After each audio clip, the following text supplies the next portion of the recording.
tensions have escalated over the past 48 hours, and that's something I put to the Minister of Defence of Pakistan, Khwaja Asif. He conceded Pakistan had funded terror organisations in the past, but said that was a mistake. He now issued a warning that the world should be worried by the threat of all-out war, and even suggested Donald Trump may have a role to play in de-escalating the row. All that to come, but first, here's his take on the terror attack. The reaction which came from Delhi was not really surprising for us. We could make out that this whole thing was staged to create some sort of crisis in the region, particularly for us. I'm just going to have to pick you up on that. When you say staged, what do you mean? I personally and our government also in the last 2 days, we have condemned it categorically, without any reservation, that terrorism in all its forms is something which should be condemned as strongly as possible. This is something Pakistan has been victim of terrorism for decades, and perhaps no other country in the world has suffered so much from terrorism as Pakistan because of the wars in Afghanistan in the 80s, and then in the previous decade and decade before that. So we are very familiar the pain it inflicts on the people in the country and the nation when we are subjected to terrorism. But this sort of pattern which is going on in India, when President Clinton was there, there was a terrorist attack on Sikhs. 40 or 44 died in that, and it was blamed that some never heard of that organization which orchestrated this whole terrorist attack. This time again, the people who are being accused are not known, never heard of the organization. You're talking about an offshoot of Lashkar-e-Taiba, the resistance. Lashkar-e-Taiba, let me tell you, Lashkar-e-Taiba is a name from the past. It is totally defunct. It does not exist. Let me tell you, this organization, this group, the Resistance Front, is believed to be an offshoot of Lashkar-e-Taiba. But I just want to take you back to the point that you made a little earlier, sir, where you talked about, rightly, that Pakistan has been a victim of terrorism for decades. As you know, and as the world knows, that is correct. But the reason that India is pointing the blame on Pakistan is because Pakistan is also known to back, harbour, train and fund these terrorist organisations, namely the Taliban for years and groups like Lashkar-e-Taiba. So this is one of the reasons why the Trump administration in 2018 prevented any military aid from reaching Pakistan, because they said that Pakistan was continuing to play a double game. So this is one of the reasons why India has done this today. While you might not be overtly involved, the fact is that because of the ISIs, your intelligence agencies' backing of these terrorist organisations, that is why the finger of blame is now being pointed on Pakistan. It is very convenient for the big powers to blame Pakistan for whatever is happening in this region. When we were fighting the war on their side, way back in the 80s against Soviet Union, all these terrorists of today, they were whining and dining in Washington, and then came the 9/11 attacks. Again, the same situation was repeated. I think our governments then made a mistake. When you say you made a mistake, do you mean in backing and supporting terrorist organizations and using them as proxies? No, they were being used as proxy by United States also. They were actually these Talibans, or before that, the people who were who visited Washington, and they were treated like VIPs in those days. They're all mixed up. They're not multiple organizations. They're just one single organization, religiously organized, and with different faces, different leadership. At times they work together, at times they fight with each other. So it's a long discussion. I don't want to get into that. But But just let to me. but just to talk about the incident in Kashmir, sir, India is pointing the finger of blame at Pakistan. They do say that they will retaliate. Are you concerned that that retaliation will be in the form of airstrikes, which could escalate?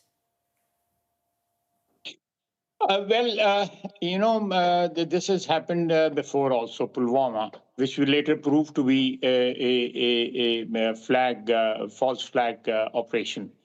And it was confirmed by the Indian media, Indian sources that it was a false flag operation. Pakistan had nothing to do with Pulwama. There was an air raid. Are you saying that this incident was, when you say false flag, let me complete my sentence, and then you can ask me anything you want. And later on, when they attacked Pakistan after Pulwama, we downed their fighter, and ultimately we, as a goodwill gesture, we returned the pilot to them, and the things ultimately cooled down. This time again, they are repeating the same thing. A incident took place in occupied Kashmir, and they are blaming us for that. And our media has never heard the organization they are mentioning behind this attack in Kashmir day before yesterday. Are you worried? No, we are not worried. If it comes to a fight, if India attacks us, we'll retaliate in kind. There's absolutely no doubt in our minds. It has happened before. Just to be clear, sir, when you say false flag, when you say staged, are you blaming India for this attack that took place in Kashmir? Yeah, absolutely. Absolutely. They create these situations. What evidence are you? Let me just take 30 seconds. Are you aware of Modi's history, what he did in Gujarat when he was Chief Minister of Gujarat? He killed 2,200. Yes, we are, and we've interrogated that. I don't want to go into the history of Prime Minister Modi, but what I want to do is focus on this situation. The present from history.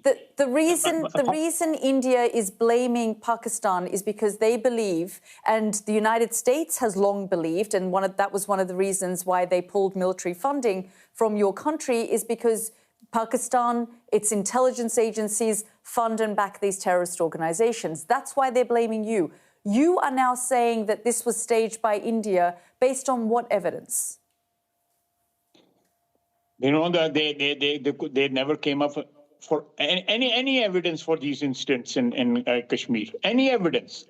Till now, they have in last 10, 15 years, 3, 4 incidents have taken place, but they never came up with any evidence. Just to blame Pakistan for something and create a situation for their own advantage. That doesn't mean that Pakistan is because Lashkar-e-Taiba in the past had some linkages in Pakistan. That doesn't mean that what evidence do you now have that India staged this? Because we have nothing to do with we have nothing to. There is no Lashkar-e-Taiba does not exist in Pakistan anymore. It is extinct. It is extinct. How can this is an offshoot known, and they have claimed responsibility. The resistance front. But my dear, if the parent organization does not exist, how can the offshoot take birth? Well, that's what you say. That's what you say. The Indians, their intelligence agencies, the United States is often pointed the finger our intelligence agencies, they say otherwise. They said it's all staged. It was staged in Pulwama also, and we were proved correct then. And India did not pursue that after the air attack, and their plane was downed, and we returned there. The things cooled down then, and now again the same thing is. You do admit, sir, that Pakistan has had a long history of backing and supporting and training and funding these terrorist organizations. Well, we have been doing this dirty work for the United States for about 3 decades, and West, including Britain. So that's your argument that even though no, that was a mistake, and we suffered for that, and that is why you are saying this to me. If we had not joined the war against Soviet Union and later on the war after 9/11, this Pakistan's track record, was not, an unimpeachable track record. Defence Minister, I just want to get back to this particular incident in Kashmir and the noises that are now coming out of Delhi. Do you believe this situation is going to escalate and that India will launch airstrikes? Is Pakistan preparing itself for that? We are already prepared for it, We are already prepared for it. Any eventuality which takes place in next 1 or 2 or 3 or 4 days or week or 10 days, we'll retaliate and we'll react to that, in kind, inshallah. How will you respond if India does launch a series of airstrikes? We will measure our response to whatever is initiated by India according to that. It would be a measured response. If there is an all-out, attack or something like that, then obviously there will be all-out war. And if it is something... And that's what I wanted to get to. We're talking about 2 nuclear powers. Should the world be worried about this moment? Yes, I think so. The clash between 2 nuclear powers is always worrisome. Are you expecting then all-out war? And how do you think the world should react and respond? I think the world, the attitude which has been adopted by India over the years repeatedly, especially since the takeover by BJP, the power in Delhi, these things are taking place with quite frequency, So this is something which world should be, focusing at, because there are 2 nuclear powers in the subcontinent, and if things get wrong, there could be a tragic outcome of this confrontation. What message do you have to Delhi? If I have to give them a message, is that we are neighbors. We have problems. We have some very serious problems with each other, especially over Kashmir. But we should be solving our problems through negotiations. We have had negotiations in the past, but we don't have those negotiations mechanism anymore between our 2 countries. That they have abandoned the treaty which was negotiated way back in 1960 by the World Bank. This Sindh Water, Accord.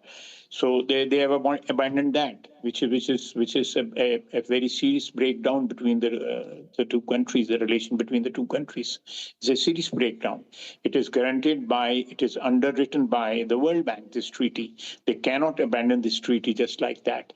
This is a serious blow to the relationship between the 2 countries.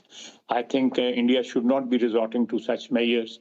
This will escalate the situation, and there's a possibility that there is a outbreak of all-out war, which will have serious repercussions not only for our region, for our countries, but rest of the world also. And what message? We should refrain from that. We should take measures to stop any situation from flaring up to a level which will be irreversible. And what message do you have to Donald Trump? Does he have a role to play in this and the United States? Definitely, he leads the world power, the sole world power, and he has been talking to different parties in different flashpoints all over the world. And this is also a flashpoint in this, which has 2 nuclear powers daggers drawn with each other. I think the attention of the world should be drawn to this situation. And if the world power can intervene and there's some sort of sanity can be brought to this situation, it will be good. Otherwise, if there is an initiative by India, we'll respond in kind. We will not have any option. Have absolutely no option.